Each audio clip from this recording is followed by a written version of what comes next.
안녕하십니까, 박재원 세무사입니다. 자, 이번에 알아볼 내용은 금융소득 종합과세에 대한 내용입니다. 자, 2013년 기속부터는 금융소득 종합과세 기준이 어떻게요? 4천만 원에서 2천만 원으로 내려왔죠. 그래서 굉장히 자산관리에서 변동이 많이 됐고요. 정말 이 법이 정말 시행이 될까라고 했는데 드디어 통과가 됐습니다. 4천만 원에서 2천만 원으로 내려왔다는 것은 굉장한 변화입니다. 그래서 금융소득 종합과세, 예전에는 어떤 거였죠? 한 10억 이상 예금을 해놓은 사람들이 과세되는 그런 세금이었습니다. 그래서 여러분들이 생각하기에 금융소득 종합과세가 되면 세금 좀 내면 되지 라고 생각을 하면 여러분들은 빈자의 생각입니다. 하지만 저렇게 금융소득 종합과세가 될 대상자들은 굉장히 신경 쓰이는 일이라는 거죠. 왜요? 금융소득은 이자율에 따라서 과세될 건지 안 될 건지 결정을 해야 되죠. 그죠? 또 어떤 기간에 이자소득으로 잡히는 거지. 또 금리 높은 것들을 또 찾아야 되잖아. 어느 금융기관에 있고 금리는 어디가 좋은지, 만기는 어떻게 되는지 이런 것들을 다 신경 쓴다는 게 사실 보통 일은 아닙니다. 거기에다가 세금까지 과세를 하겠다. 과거에는 4천만 원까지인데 지금 2천만 원까지 하니까 굉장히 범위가 넓어졌다는 겁니다. 자, 그래서 도대체 금융소득 종합과세가 어떤 의미가 있는지 또 어떻게 과세되는지 간단하게 살펴보고 또 대상자를 알아보도록 하겠습니다. 자, 2천만 원까지로 내려왔기 때문에 이자와 배당소득, 금융소득이라고 하죠. 2천만 원 미만은 15.4%로 분리과세를 하고 2천만 원이 초과되면 다른 종합소득과 합산해서 과세한다. 그래서 이 금융소득, 이 2천만 원이 넘어가면 어떻게 돼요? 소득세율은 누진과세죠. 누진과세입니다. 그래서 기존 소득이 이런 세율을 적용받고 있었는데 금융소득이 추가됨으로써 어떻게 돼요? 다른 소득의 세율 구간을 높여줍니다. 높여서 더 많이 내도록 해요. 자, 그래서 2천만 원까지는 15.4%, 2천만 원 초과분은 다른 소득과 합산해서 과세하는 게 금융소득 종합과세입니다. 자, 그러면 금융소득 종합과세가 도대체 세금 좀 더 내고 그러면 되는데 왜 이렇게 저항도 많고 또 싫어하는가 한 번 더 알아보도록 하겠습니다. 자, 금융소득이 어떻게 은행에 국세청에 보고되느냐. 사실 여기 이자소득 명세서하고 배당소득 명세서가 있죠. 여기에 이분은 이자소득이 3억 7천 얼마고요. 어떤 회사로부터 받은 이자소는 11만 5천 원입니다. 그리고 원천징수가 됐죠. 배당은 무슨 상품에 투자했는데 배당을 1,000만 원 받았어요. 이분은 금융소득이 굉장히 많은 사람인데 금융자산이 한 40억 정도 되는 것 같아요. 그래서 제가 금융소득 종합과세를 신고를 해드렸는데 제가 말씀드리고자 하는 것은 금융소득이 2천만 원 미만이면 보고가 되지 않는 게 아니고요. 단돈 10,000원 이상만 발생을 하더라도 즉 11만 5천 원이 발생하더라도 모든 게 세무서에 통보가 됩니다.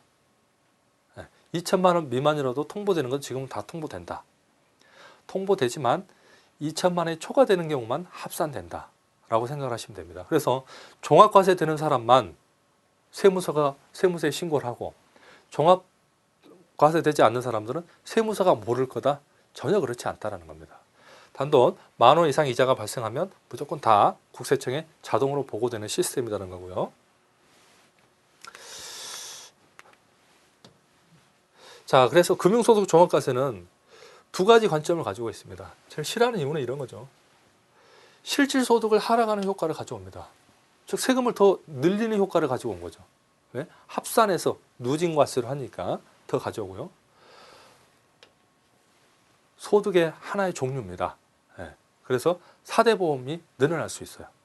금융소득만 있다. 예전에는 원천징수하고 끝났지만 지금은 2천만 원이 초과되면 어떻게 해요? 종합소득세를 신고하는 순간 4대 보험이 늘어납니다. 소득 구조에 영향을 미치는 거죠.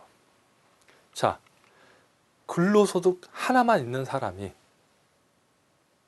과거에는 이자가 한 3천만 원밖에 안 됐어요. 그래서 종합소득세 신고를 하지 않았는데 두 가지 소득이 생기는 겁니다. 근로소득 하나, 이자소득 하나. 그래서 두 가지 소득이 세무서에 또 추가로 신고하고 보고된다는 거죠. 두 번째는 제일 꺼려하는 게 이런 거지 않을까 싶어요. 재산 노출. 예금은 어떤 금융기관에 있더라도 다 노출되게 해요. 합산해서 신고를 해야 되는 또 이런 부담이 좀 있고요. 또 통장 계좌 및 금융재산의 노출 뭐 이런 것도 상당히 좀 부담스러워하는 것 같고 지금은 그렇다라고 생각하지 않지만 조세 정책은 정하기 나름이기 때문에 또 세무조사는 국세청의 고유 권한이잖아요. 그래서 금융재산이 뭐 일정 이상 미성년자인데 배당이 얼마 일정 이상 이런 것들은 자기들이 정해서 조사를 할 수 있다는 거죠. 그래서 혹시 이런 거에 걸려들 수 있지 않냐 이런 고민들을 하고 있는 거죠.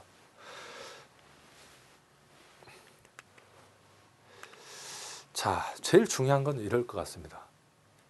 기왕에 돈이 많아서 4천만 원이 넘어간 대상자들은 그래 내가 예전부터 금융소득 종합과세 대상자였어. 그런데 문제는 그 금액이 절반으로 내려왔잖아요. 2천만 원.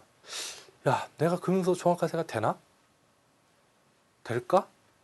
은행 예금을 어떻게 해야 되지? 만기를 어떻게 조정해야 되지? 뭐 이런 것들을 이제 신경을 써야 된다는 겁니다.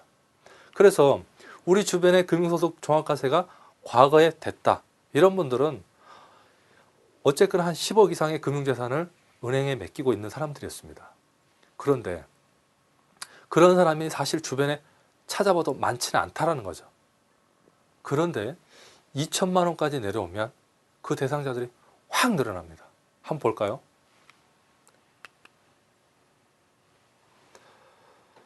정기예금을 5억 이상 넣는데 그게 이자가 5%가 넘어가요. 그럼 어떻게 돼요? 2,500만 원 넘어갑니다.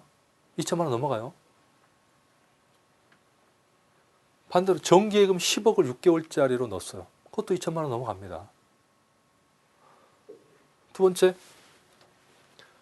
부동산 임대업자예요. 임대업자가 전세로 받았어요. 전세를 한 5억 받았어요. 전세는 어떻게 해요? 돌려줘야 될 돈이죠. 예금을 해놨습니다. 그럼 어떻게 됩니까? 그것도 2천만 원이 초과되면 종합과세 됩니다. 세 번째, 부동산을 매매, 보상으로 일시금을 수령했어요. 참 이런 분들이 많은데 다른 재산은 없고 땅 하나 팔았는데 한 10억이에요. 근데 이분이 처음으로 이렇게 땅만 가지고 있다가 현금이 10억을 생겼어요. 아무리 생각해봐도 시중은행 한 군데만 넣어놓을 수는 없을 것 같아. 그래서 2억씩 해서 다 분산을 해놨습니다. 그런데 1년짜리로 금리 좋은 것만 다 해놓은 거죠.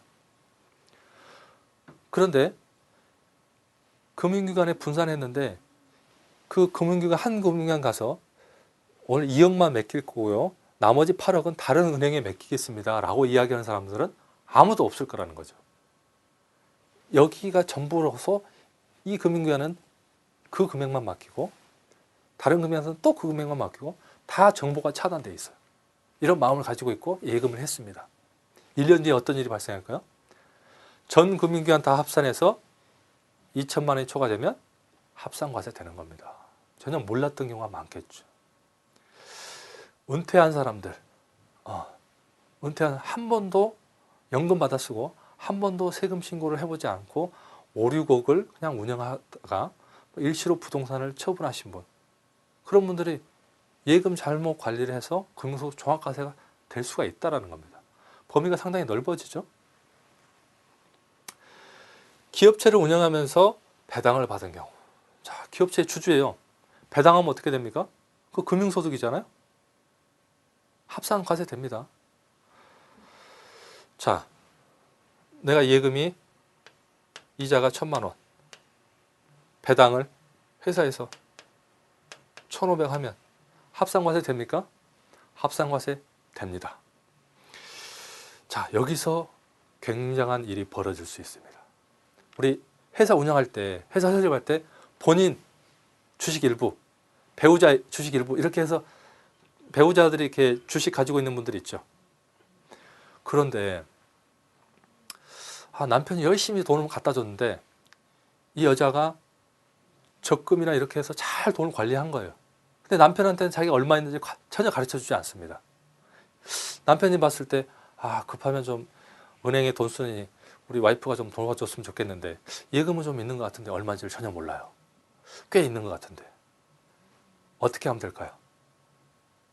자, 남편이 회사를 운영하죠. 배우자가 지분을 가지고 있습니다. 주식을 가지고 있죠. 저쪽에 은행에 있는 예금이 얼마인지 알아보고 싶다. 그럼 남편이 배당을 한 2천만 원 정도 해보는 겁니다. 나도 배당 2천만 원 받고 배우자도 2천만 원 배당을 딱 해요. 그러면 어떻게 해요? 사모님 좋아합니다. 배당금까지 줬어? 그런데 어떻게 돼요? 1년 후 되면 그 배당금하고 세무서에서 쪽지가 하나 갑니다. 금융소득 종합과세 대상자니까 다른 금융재산 다 합쳐서 신고하세요. 이렇게 되면 어떻게 되죠? 그 배우자분은 모든 은행에 있는 예금을 다 가져와야 됩니다. 이자 소득이 얼마인지 하고 배당하고 합쳐서 신고를 해야 돼요. 허둥지둥 오면 어떻게 해요? 남편한테 물어보지. 이거 뭐예요? 이거 신고해야 된다면서요? 그러면 그렇지. 금융권에 있는 예금하고 이자 다 뽑아와. 배당하고 합산 신고해야 되니까. 남편이 배우자의 금융재산을 다 알 수가 있습니다. 다음으로는 저축성 보험의 보험 차익입니다. 우리 저축성 보험은 예전에는 7년, 지금은 10년인데 이런 거죠. 연금 들었는데 중간에 해약을 하는 경우 10년 못해서 해약을 했는데 차액이 발생했다. 그러면 그 차액이 얼마가 됐든 다 이자 소득입니다.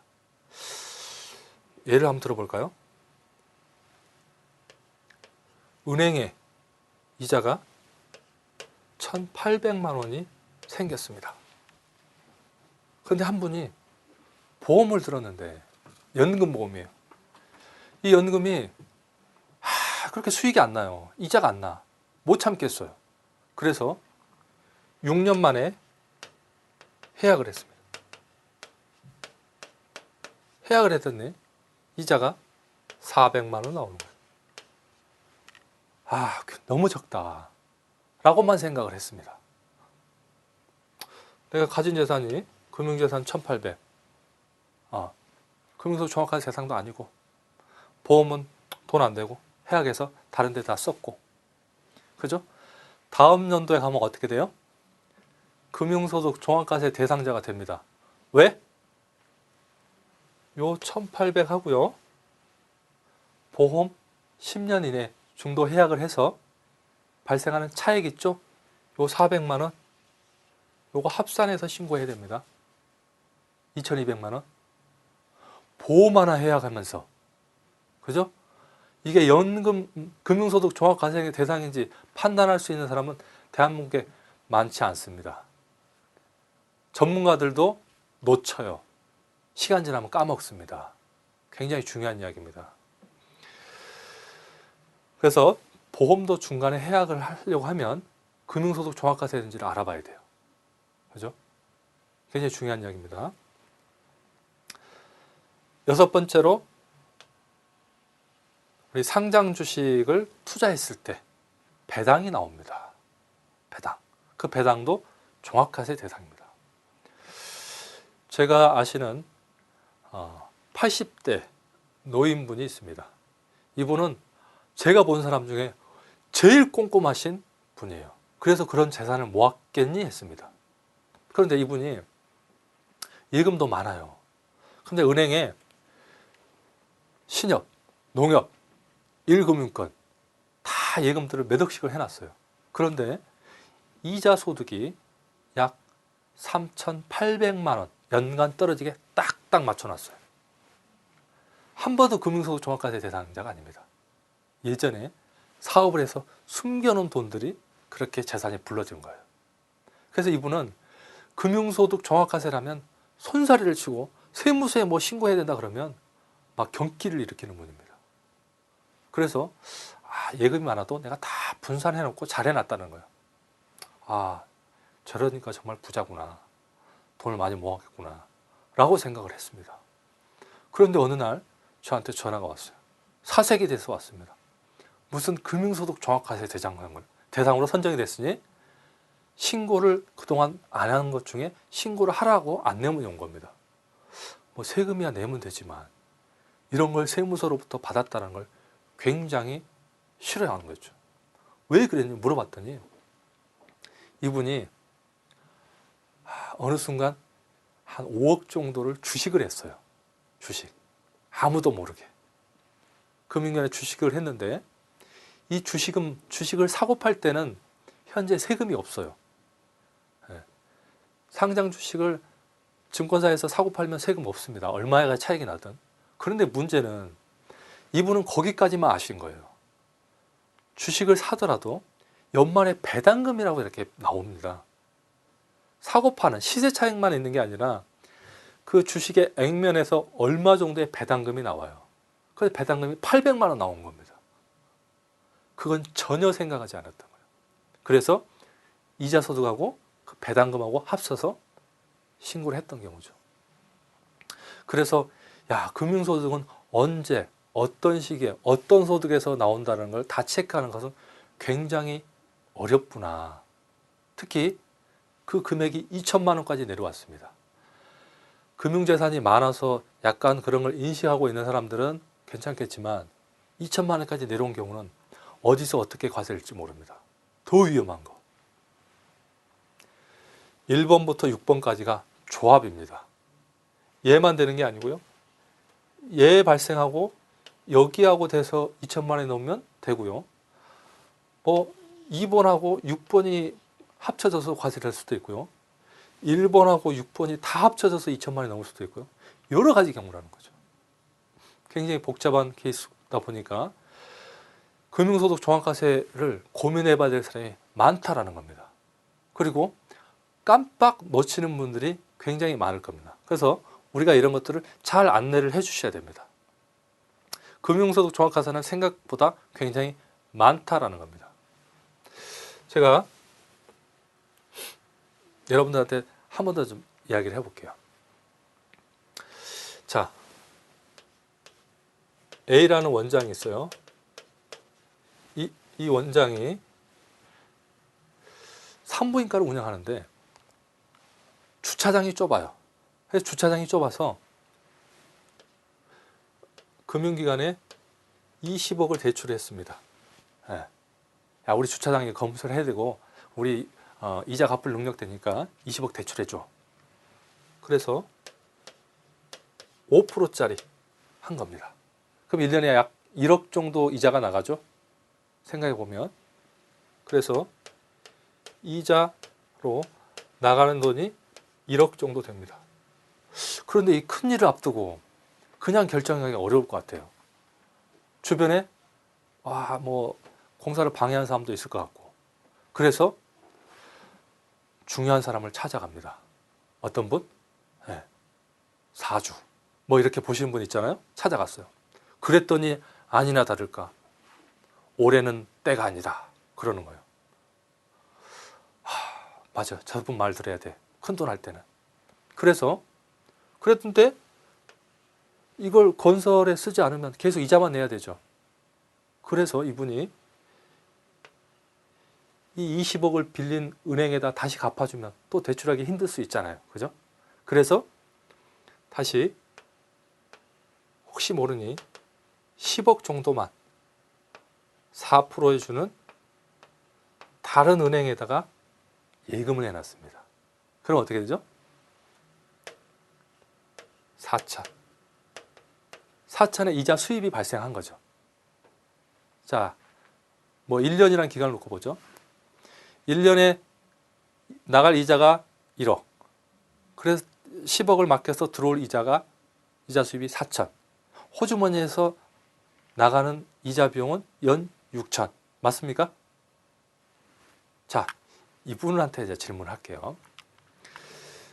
여러분 어떻게 생각하세요? 1년에 6천만 원씩 이자 비용이 나갑니다. 이분이 금융소득 종합과세 대상이 될까요? 안 될까요?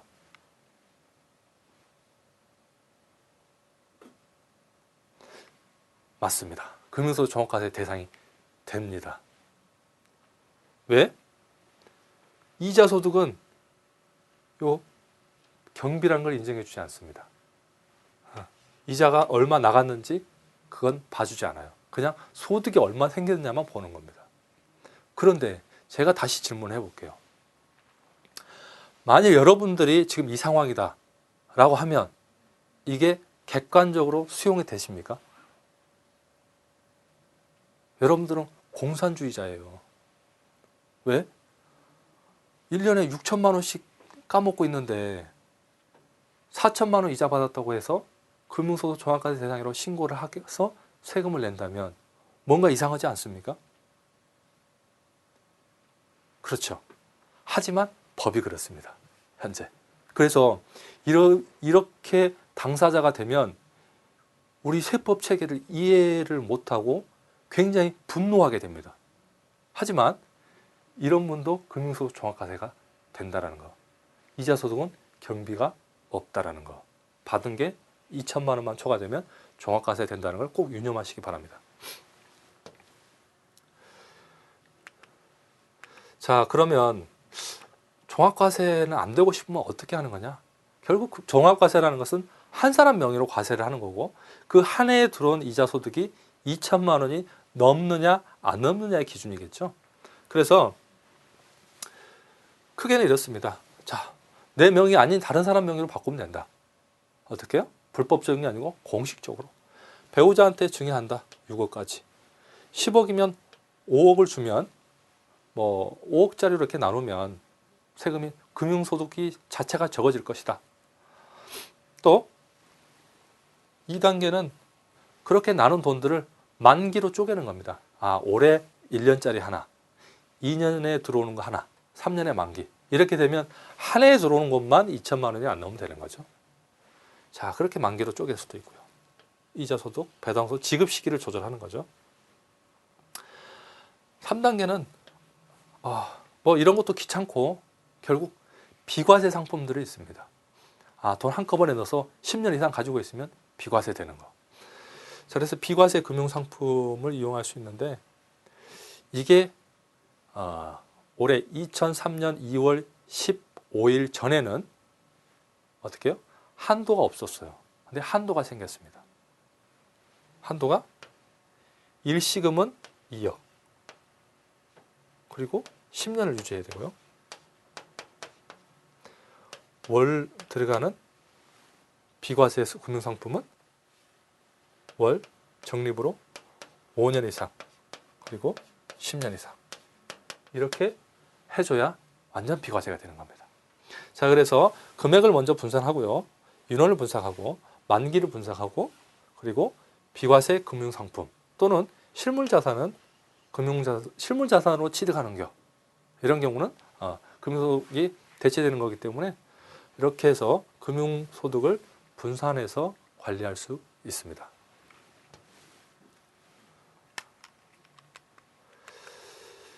자, 정리해 보겠습니다. 자, 금융소득 종합과세 기준이 2천만 원으로 내려왔기 때문에 그 범위가 상당히 넓어졌고 어떤 경우에 금융소득 종합과세 될지를 저희도 모를 수가 있고요. 고객도 모를 수가 있습니다. 그래서 여러분들이 그런 내용들을 자세히 설명을 해주고 그럼으로써 고객들에 대해 자산 파악도 할 수 있고요. 또 절세 방안도 새롭게 알려지면 좋은 고객도 좋고 우리도 좋은 결과가 있을 거라고 봅니다. 감사합니다.